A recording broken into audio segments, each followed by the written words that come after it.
What's up, sports fans? Let It Rip Sports Show here with another preview video. The Patriots just beat the Kansas City Chiefs. And just before I get into this other preview, I thought Gronkowski was in the hospital checking out his knee and a back issue. This man looked like 100%. He looked like he was just going to work. Well, actually, he did go to work, so excuse me. I, I thought he was hurt. He ain't hurt. Him and Julian Edelman. The Patriots front office is just milking the media division, just milking those injuries. Like, oh, they're so hurt, and all of a sudden they're out here doing work on the field. My God. So congratulations to them. Whatever. Anyway, let's go to the Steelers versus the Broncos for tomorrow's action.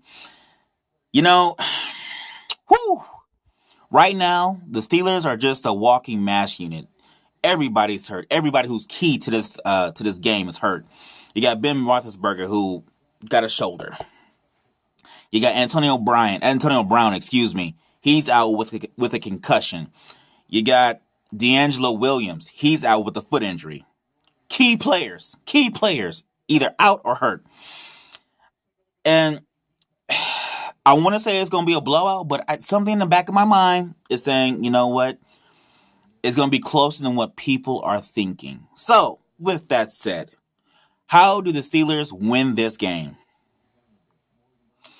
Well, the offensive line has to protect Ben Roethlisberger. Ben Roethlisberger and the offense, they have to incorporate a quick passing game because you cannot have those long developing routes because you don't want to have Ben Roethlisberger susceptible to those big hits, especially on that shoulder. So, quick passing game, incorporate Marcus Wheaton. Martavis Bryant, he has to have a hell of a game. I'm talking, he has to put the whole entire team on his back. He cannot have a subpar game. And when I say have the game of his life, he's got to have 10 catches, 131 yards. I don't know how feasible that's going to be, considering he's going against one of the top defenses in the league. But he's got to have a game. He's got to have 10 catches, 121 yards, 1 or 2 touchdowns, minimum. Marcus Wheaton, he's got to have 6 catches, 80 or 90 yards. Short passes, make people miss, do something. The running back Toussaint, he's got to have huge yards. The offensive line has to protect. Ben Roethlisberger has to get the ball out. He can't subject himself to big hits. That's really all you can do. I mean, Heath Miller, he has to have a good game. Like, everybody has to have a good game in order for the Steelers to win on the offensive side of the ball. Now, let's go to the Denver Broncos.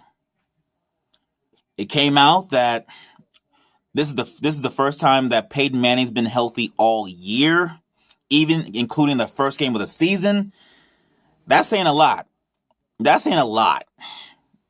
I mean, I know he's had over a month and a half, 2 months to recuperate. So hopefully he is healthy. And if he is healthy, man, the Steelers defense is going to be in for a long day. The offensive line, though, is the one weak spot for that Denver Broncos team. So you can't allow Peyton Manning to take too many hits, because if he gets hit too many times, he will just be a lame duck. He will sit there and say, "Nope, not taking a hit. Mm-mm. Can't do it, coach. Can't do it." He's not Ben Roethlisberger, where he'll try to muscle somebody out or try to be elusive and try to get the extra play. He'll just sit there and say, "Next play." So the offensive line is a huge factor for the Denver Broncos. But if Peyton Manning's healthy and Demaryius Thomas cannot drop the ball, because he's had a lot of drops this year, if he can be consistent in catching the ball, and Emmanuel Sanders if he can be the big play guy that he has been, this game can be pretty easy. I'm not even going to go to the running game with C.J. Anderson and Ronnie Hillman.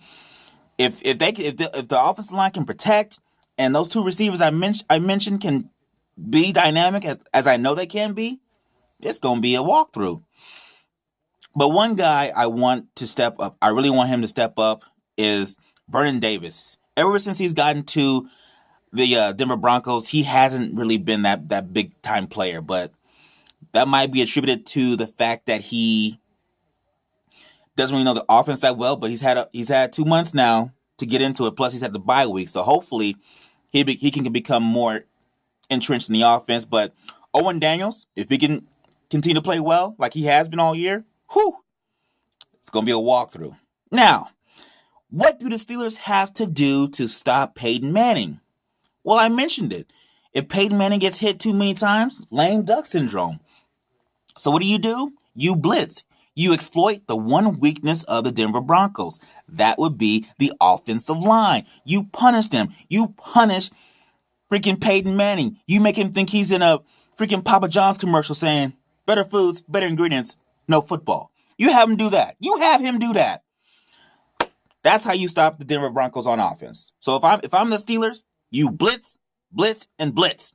Because the offensive line is a weak link. Now, conversely, with the Steelers defense, the Broncos defense, what do you do against a banged up Steelers team? I will play press coverage against them. Because they're probably going to incorporate a short passing game. So press coverage, make those 3 or 4 yard pass attempts hard on them. Make them hard.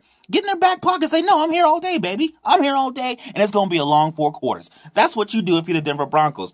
Be sure at tackling and press these receivers.